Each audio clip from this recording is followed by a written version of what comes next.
It's the Saturday Show, 97.5 the KSL Sports Zone. I'm Christian Esparza, Alex Napoles with me. Thank you for making us a part of your Saturday mornings. Alex, let's talk some Jazz basketball.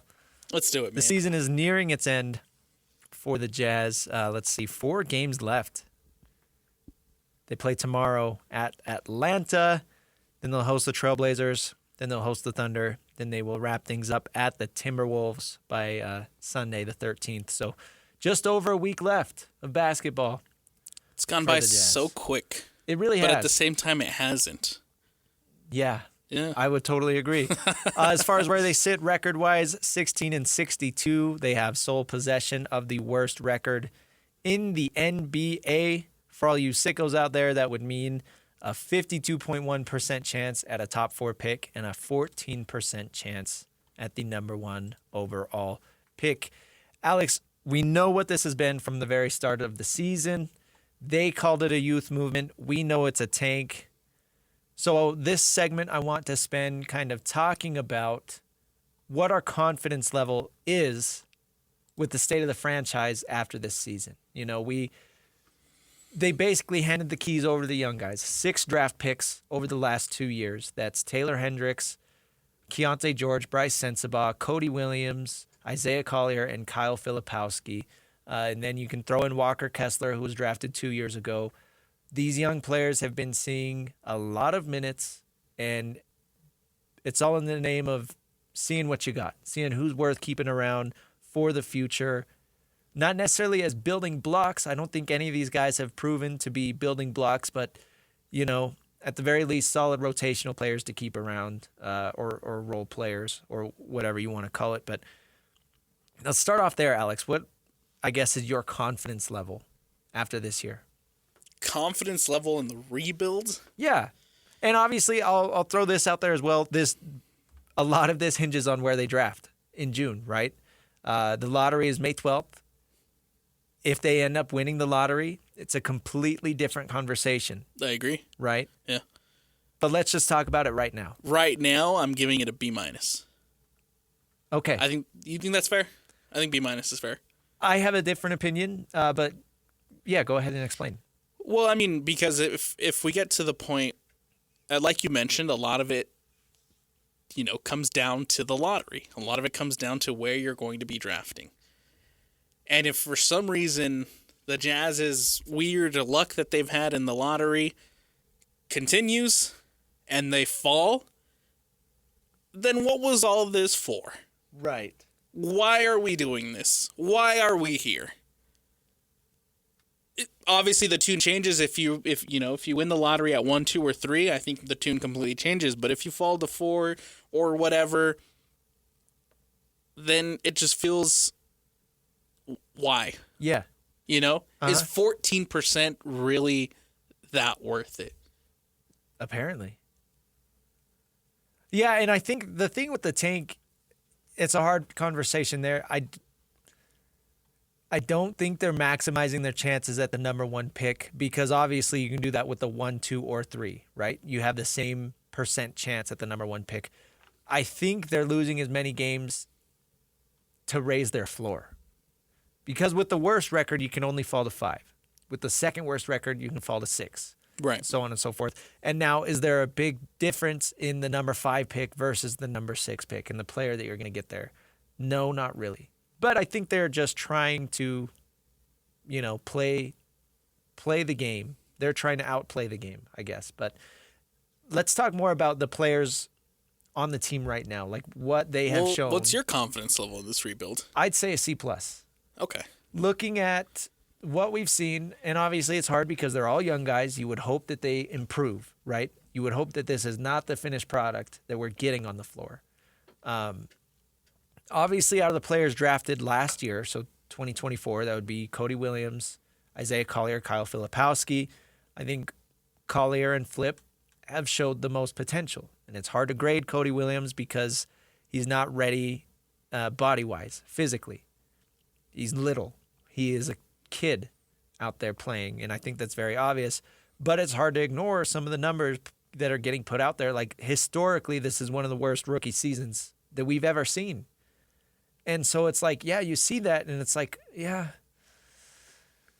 that's your, what was he, 9th, 10th pick? That's your number 10 overall pick. Yeah, but then you get Isaiah Collier at the end of the first round and Kyle Filipowski at the early second round. And it's like, okay, those guys have shown flashes of why they would be able to stick around if they continue to improve. Collier broke John Stockton's rookie assist record, which in a vacuum doesn't mean a lot because John Stockton was a backup as a rookie.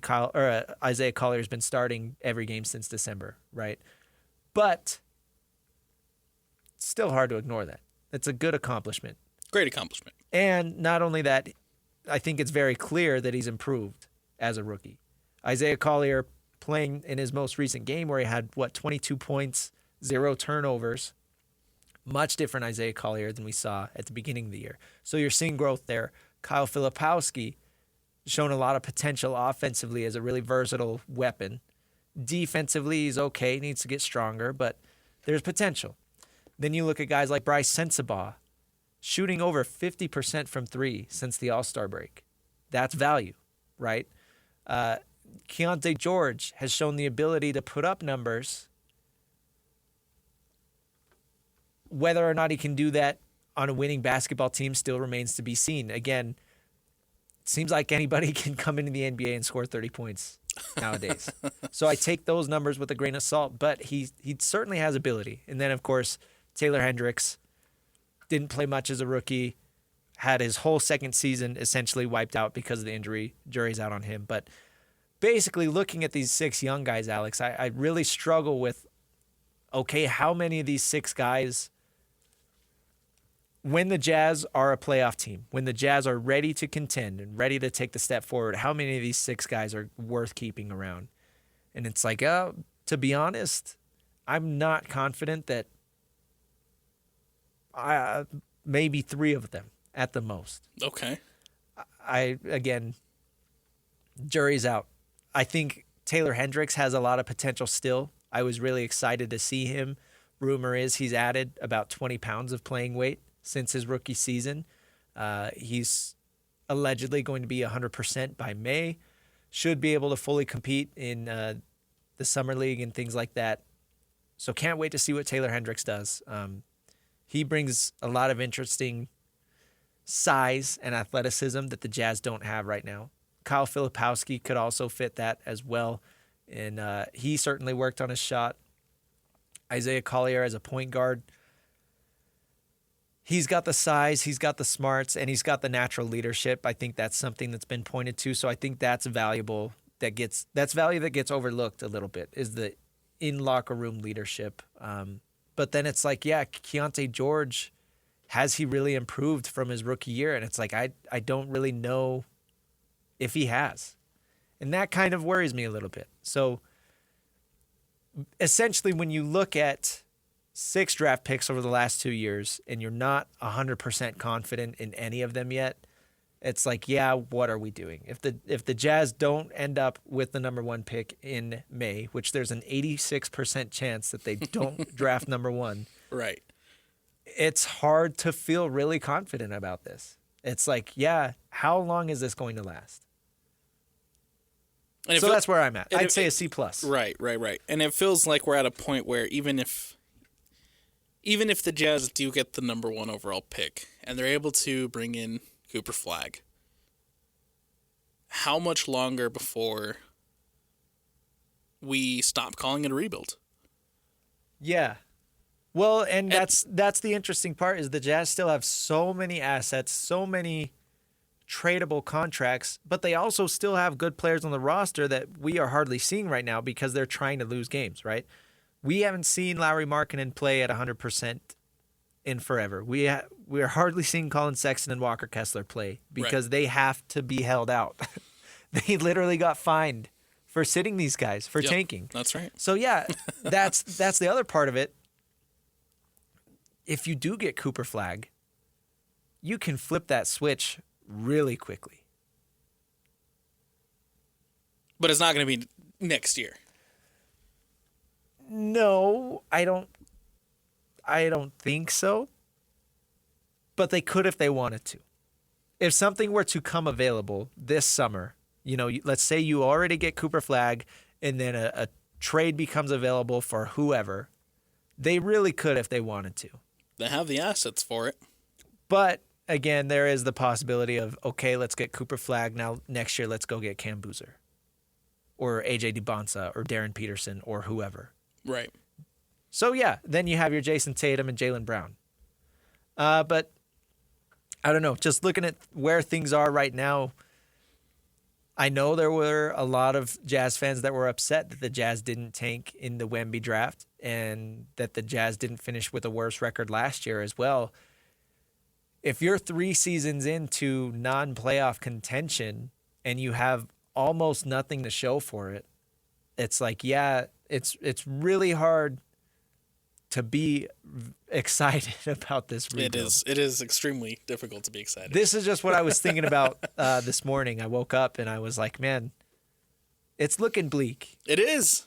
And as much as I have enjoyed watching Cooper Flag and as much as I really want him to be here in Salt Lake, I keep telling myself, like, man, I have to tell myself 86% chance that doesn't happen. Very, very slim odds. Look, I think you can look at it from when I think of confidence, I think I look at it from 2 perspectives. There's obviously the confidence in what we're seeing on the court day in and day out, and there's the confidence of the plan. Right. I think I have confidence in the plan. I would agree with that. Because there's, like we were just talking about, there's assets within the war chest of the Utah Jazz that can be used to make moves. If the Jazz end up falling and they don't necessarily get that potential bona fide superstar that they're looking for in this draft, yeah, who's to say that next season or the season after that or even the season after that they don't go after, use some of those assets to go after somebody that's already within the league to be that superstar. Yeah. Like we've talked about it before, like a Shai Gilgeous-Alexander.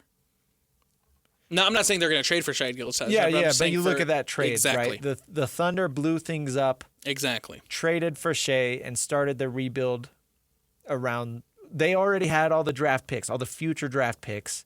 They identified a young player, gave up their stars for a young player, and then started the rebuild there. So, yeah, it's, the Thunder had their picks that would eventually turn into Jalen Williams and Chet Holmgren and all these other key players for them. But then they traded for the one that ended up being the franchise player. Exactly. So there are different ways to come about finding that player, whether it's through the actual draft or trading for him from another team. But those avenues are open. Again, the Jazz are going to have 2 draft picks in the first round this year, another 2 in the second round. We'll see if they make all those selections. I don't know.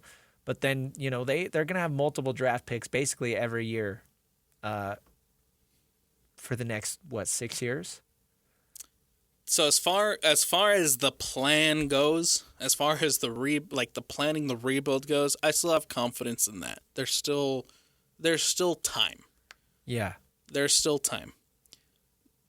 Confidence in what we're seeing on the court day in and day out. Yeah. Not so much. And that's the funny thing, right? Like, it's so easy to say, okay, this is what we have to do. We have to tear everything down, trade Donovan, trade Rudy, build around young players. We're going to have 3 draft picks this year, 3 draft next year, then 2, and we're just going to accumulate all these young players, and odds are one of them or 2 of them will turn into a star. It's so easy to sit down and say that, but then when it comes to actually doing it in reality, that's the hard part. That's why it's so hard to succeed. Yeah. As a professional sports team, and it makes me worry because it's like, have we really seen this work out ever? I don't know. I think the Celtics are the best example, right? They kind of did it. And who led that Celtics? Danny Ainge, right? Go. So that, again, gives a little more confidence. But then it's like you look at the Thunder, it's working out for them. But then you look at teams like the 76ers and the Hornets. The Hornets have been in a rebuild for as long as I can remember. Yes, exactly. And they got their guy. They got Ball. Yeah, they got Miller. They have good players. They're just not a good team. Yeah, exactly. They got their guys, but for one reason or another, it just hasn't worked out for the Hornets. And so that, I guess, kind of throws off my confidence too, right? Is who's to say the Jazz are going to go the direction of the Celtics or the direction of the Hornets? Yeah. And that's where I worry. You know, you've had these 2 drafts already where you've got 6 draft picks over the last 2 years, and none of them look like, I would say, key players. That's where it's like, okay, where is this going? And I think, you know, if you're a Jazz fan and you look at the direction of the Hornets, and I think the Hornets situation, it's just people in charge making bad decisions. Right. I trust the Jazz as a franchise much more than I trust the Hornets. The Jazz have a long history of being a successful team. We are really in new territory for them. They've never been in a spot where they had to truly tear it down and rebuild. They kind of had a micro rebuild at the early part of the century. But, man, you know, you think late 90s, mid-thousands, and then the late 2010s, like they were one of the contending teams in the NBA. So, again, being towards the bottom of the barrel, that's something we have not seen from the Jazz for good reason. They historically are a good franchise versus the Hornets, where it's like, yeah, they historically are a bad franchise. Now, I would say, looking at other teams across the NBA, I know we mentioned the Celtics, we mentioned the Thunder as blueprints. I think the Rockets are another blueprint. Yeah. As a team that they were kind of bottom of the barrel, then middle of the league, and then now all of a sudden out of nowhere, they're the number 2 team in the West this year. And I think that was a huge jump that nobody was really expecting. And they're doing it all without still their quote-unquote franchise star player. I don't think they have that yet on the roster. So I think that's best case scenario is Jazz turn into that with all these young players. You know, let's just say, yeah, Collier does hit his ceiling. Filipowski does hit his ceiling. Walker Kessler continues to play well. Bryce Sensabaugh is a really reliable player off the bench. Keontae George, you can rely on him for a spark. If all those guys hit the ceiling, then yeah, the Jazz do have the potential to hit that Houston Rockets level jump in the next couple of years. But again, you're counting on all of these guys to continue to take steps forward, and that's just not how development works most of the time. That's best case scenario for, you know, we're talking about 5 guys right there. 4 guys, I guess. That's best case scenario, and the odds of that happening are slim. But it's out there. Well, and like you mentioned earlier in the segment, it's obviously year 2 for Keontae George. But where has he really taken that big step forward? Right. Where has he really taken that big leap forward to become the player that I think the Jazz want him to be? And I don't think we've seen that yet. No, not really. But again, maybe he puts in the work this offseason. Yeah. Maybe he realizes that. Maybe, you know, the coaches get in his ear and say, hey, we need to see something from you. And maybe he takes it seriously and says, yeah, I got to put in the work. And then we see what the vision is. And I'd be stoked. I would be really excited to see that because he has a lot of scoring potential. You know, it's just a matter of putting in the work on his own. And I think he could. All it takes is that one guy to put you over the line. And I think the Jazz, obviously with the season that they've had, they're setting themselves up to have good odds to have a top 5 pick. Yeah. And if they can make the right choice and bring in that guy that might put you over the line for next season, I think we're one step closer to this quote-unquote rebuild being done. All right. You are at a B-. I'm at a C+. May 12th is the lottery, and then the draft is June. I don't know the date off the top of my head, but we will revisit this conversation after the lottery. We'll talk about it. See how we're feeling. See how we're feeling. All right. Let's take a quick break. On the other side, we'll hit 5 minutes of. Got a few other things to talk about. I know RSL is playing later today. We'll hit that and some other quick topics. Again, that's coming up next. This is the Saturday Show, 97.5, the KSL Sports Zone. All right, Alex, it's time for 5 minutes of. Got a lot of other things to talk about, not a lot of time left, so we'll kind of rapid fire through this. I was just chuckling to myself. I just remembered I went and saw the Minecraft movie last night. Oh, no. Yeah. Why would you subjugate yourself to that torture? I can confirm it is one of the worst movies I have ever seen. It looks terrible, man. If I wasn't there with friends, I would have walked out. Oh, that bad. Dude, it was that bad. it was bad. Wow. I mean, I knew it was going to be terrible, but It's just about as bad as you can imagine. It was rough. It was rough. I'd probably go just to spite watch it. That's kind of what I was doing. I'd probably go just to spite watch it. My siblings actually went and saw it last night. Oh yeah, what'd they think? Same? I think jokingly they liked it. Right, and that's where my friends were at. Is Yeah. they were willing to laugh at how stupid it was. Yeah. It was too dumb for me. It was also weird because our theater was full of this is embarrassing, kids. There were a lot of Well, children. it is a kids movie. I guess, but also I don't know. Minecraft came out when I was a kid. Right. Been playing it ever since. But so I don't know. See, and I kinda think grew up that's with it. that's where they went wrong with it. Yeah. Is they're focusing too much on the Kids right now. rather than the kids that grew up playing this game. Yeah, I don't know. It's hard to make a video game movie for 20-somethings. Yeah. But it's bad. Anyway, nobody really cares. Good conversation to yeah. start. 5 minutes of Minecraft. Last segment, we were talking about the Jazz and some of their young players and, our confidence level in them. I think we're both still unsure with Keontae George, kind of disappointed that we haven't really seen him take a step forward this season compared to his rookie year. I do want to point this out. The Jazz put a tweet out last night, and I think this is interesting to bring up. Among all of the sophomore players in the NBA, all of the second-year players, Keontae George ranks number 1 in points, number 1 in assists, number 1 in free throws made, number 1 in 3 points made, and number 4 in minutes this season. Wow. So that is worth noting.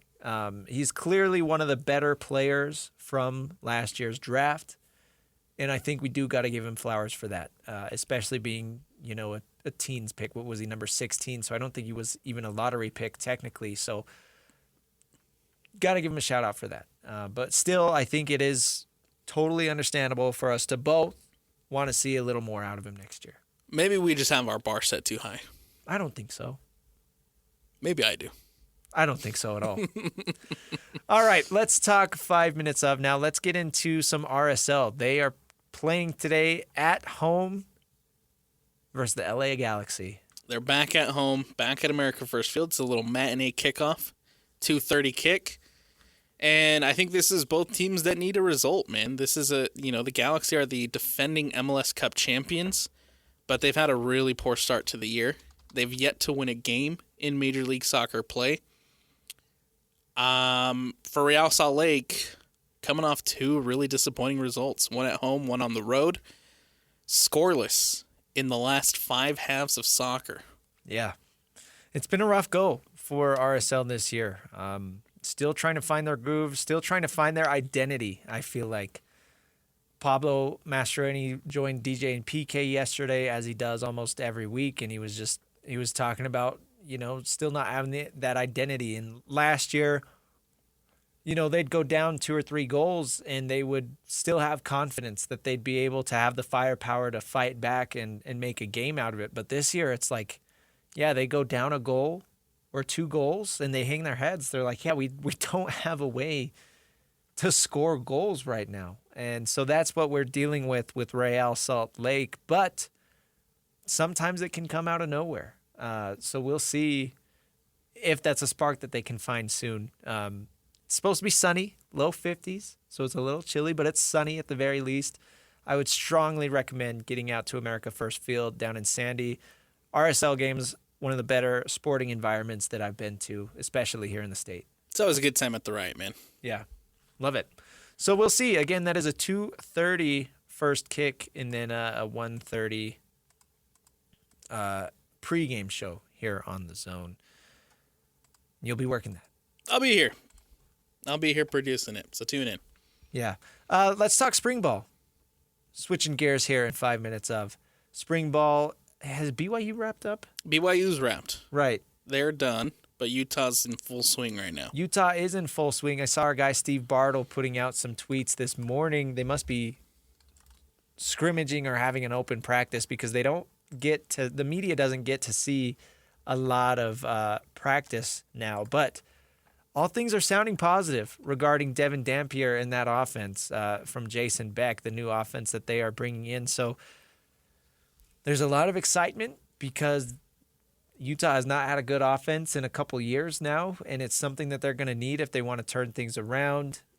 Coming off that disappointing year in the Big 12, we know the defense is going to be ready to ball out, but we just want something from the offense. I don't think they're going to be a shootout style offense. I think this is a team that is going to love running the football, but it sounds like, according to Steve at least, there is excitement.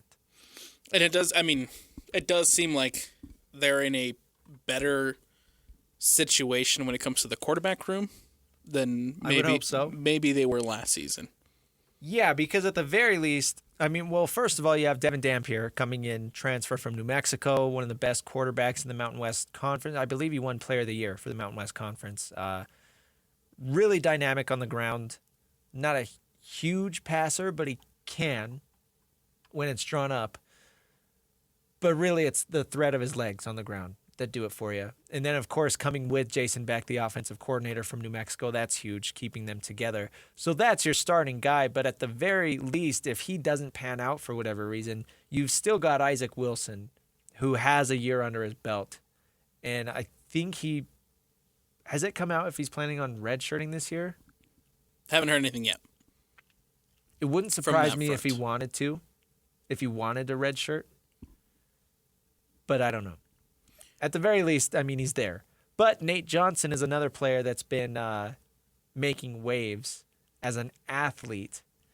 So I don't really know what he's doing. I don't think he's necessarily playing quarterback, but it sounds like he might be a key part of that offense. Yeah, you can't rule out Nate Johnson considering what we've seen in the past from him. Very athletic. The entire coaching staff already this spring ball has raved about Nate Johnson returning. I think Nate Johnson coming back to Utah is really good for the program. It's really good for him and really good for the program. And then, of course, you've heard there's been a lot of positive things said already about freshman quarterback Bird. Bird coming in and, as a true freshman and making some noise. And so I think they're in a position where, if for some knock on some wood, if Devin Dampier gets hurt, they might be a little bit more set than they were last season when a guy goes down. Yeah, and if Nate Johnson needs to take snaps under center, I feel like this offense is better suited to him. Not asking, he can play quarterback without having to throw the ball hardly at all. Right. In this offense. Right. That's what it sounds like at least. So a lot of good things coming down the pipe from Steve Bartle. I would definitely go give him a follow if you aren't already on social media. He's constantly posting a lot of his interviews and some of his takeaways, and then, of course, putting articles out for KSLSports.com. Kicker news. Dylan Curtis kicking a 55-yarder. Hey! There we go. That's awesome. Kickers are people too, man. Yeah, and you need a good kicking game to be successful. That's something that Utah hasn't had the last couple of years. So absolutely. That's good. Yeah, definitely go follow Steve. I think the biggest question for me for Utah right now is the wide receiver room, man. I get why you say that because they don't have a guy. But with what it sounds like they're doing, what it sounds like they want to run, all they care about is if their receivers can block or not. That run heavy, huh? I think so. I think this is going to be an extremely run-heavy offense, and I think Kyle Whittingham is salivating at the thought of that.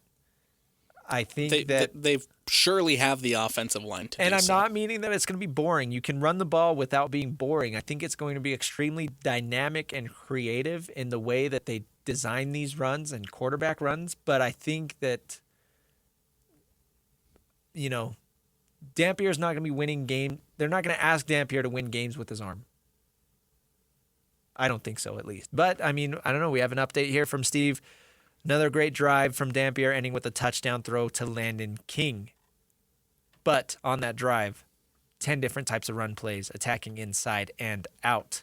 So I think Landon King is one of the guys I'm excited for, man. as far as receiving options, you bring up the receivers. I think receiving options, I would definitely look towards the tight ends with Landon King leading that group. The last 2 years we've seen Utah put out big numbers from their tight ends, and I think that's going to continue. Landon King last year, was one of those guys where I kind of wanted to see more from last season. Yeah. We didn't get to see much of Landon King last year. I mean, yeah, the offense as a whole. It's True. It's hard to evaluate any of that. But I think Landon King's one of those guys that if you're a Utah fan, you want to see him take a big leap forward. You want to see him take a big step forward and become a big part of this offense. Another guy that I think people should be looking out for is Hunter Andrews. Okay. Hunter Andrews, who is listed as a tight end but can play just about anywhere on that offense. He's got speed. He's got hands. Hunter Andrews might be another guy to keep an eye on. I think this is a key year for Utah football. They're at the risk right now of getting little broed by BYU. BYU coming off an 11-win season, and then the awesome performance in basketball as well. I don't think that Whittingham and the rest of the Utah staff are sitting there caring about what BYU is doing, but it's like locally we care and fans care, and especially Utah fans. When BYU does something good, they expect Utah to respond. And I think that's what we're all expecting is Utah to bounce back, because this program had been successful over the last 10-ish years, and last season was very out of character for them. From what you know right now, Christian, from what you know, from what you've seen, from what you've heard from availabilities, where does Utah land this season? Now, it's always hard because nobody's ever going to say anything bad in spring ball, right? Sure. But off of just what I know about Beck and Devin Dampier and Wayshawn Parker and what the defense does every single year, I think middle of the pack at worst. Assuming that they're healthy, assuming that everybody's healthy, I think the potential is there to finish, with double-digit wins, similar to what BYU did last year. And then I would put the floor as middle of the conference. I feel like for Utah fans, it's difficult to kind of gauge, because it is a completely new-look offense. It is. There's some really good returning players on the O-line, and I think that's something to be excited about. Very underrated aspect. But at the same time, you look at all the skill positions, and it's basically brand new. Yeah, they're going to have one of the best offensive lines in the Big 12. But I think the biggest thing that they're doing this year is that they're not planning on Cam Rising to be there. They're not going to be solely reliant on Cam Rising. Because obviously that's where it all went wrong last year, is Cam went down and they kind of panicked and were like, oh my gosh, what do we do? Let's start our freshman at quarterback. So I think they learned their lesson, and I think that, Devin Dampier is the guy. But if need be, they're going to be prepared at quarterback should something happen. And I think that's the biggest change that we're going to see in 2025. There's a lot to be excited about when it comes to Utah football, no doubt. Yeah. New look offense. Again, we've heard a lot of positive things about this offense already throughout spring ball, from the players, from coaching staff alike, from Bartle. There is a lot to be excited about when it comes to Utah football this season, and absolutely, when you're as a Utah fan, you only hope that you're back to a position where you can be competing in the Big 12. They will be. All right, let's take a break. Coming up next, we will wrap this thing up, go through our daily schedule here on The Zone. We'll do that next. This is the Saturday Show 97.5, the KSL Sports Zone. Welcome back to the Saturday Show 97.5, the KSL Sports Zone. Wrapping it up one more time. Real quick, Alex, we were talking about Ovechkin earlier today. He tied Wayne Gretzky's goal record. Sean was telling us off the air, apparently they had an empty net situation where Ovechkin could have went in and broke the record, but he told his coach, no, I want to get my goal against a goaltender. I need a goaltender in the net to break the He record. wants to earn it, man. That's the hockey mentality. That's why we Absolutely. love these hockey players Absolutely. so much. It's just a different culture that I wish every sport had. And it's something that's been kind of brought up a lot this week in talking to the people around the hockey club, right? Sly's been filling in on JJ and Alex this week, and he brought it up to Mike Fulton. Fulton basically was like, look, this whole load management thing, this whole sitting out players kind of wasn't a thing until it happened to Kawhi, and now everybody does it. It's crazy. But you don't see that in hockey. And Barry even talked about it, that mentality at a post-game press conference too, and said, look, if they can walk, if they can breathe, they're going to be on the ice, man. Yeah. It's not... Even if they can barely breathe. Dylan Gunther shattered his nose. Exactly. And he's playing exactly, man. And I think it just comes down to a sense of pride, and you absolutely love to see it from hockey, man. Yeah. Let's run through the schedule real quick today. RSL versus LA Galaxy pregame at 1:30. First kick at 2:30 here on 97.5 and 1280. Then coming up after that, Utah Hockey Club versus the Winnipeg Jets. That's a 4 p.m. pregame, 5 p.m. puck drop. That will be on 97.5 while RSL wraps up. Then we're going to have NCAA tournament coverage at 4 on 102.7 HD and KSL Sports streaming. Then wrapping things up, Bees at Albuquerque, 6:20 on Deck Circle. And the game starts at 6:35. That will be on 1280. For Alex and Sean, I'm Christian. This is the Saturday Show. Thanks for listening. 97.5, the KSL Sports Zone.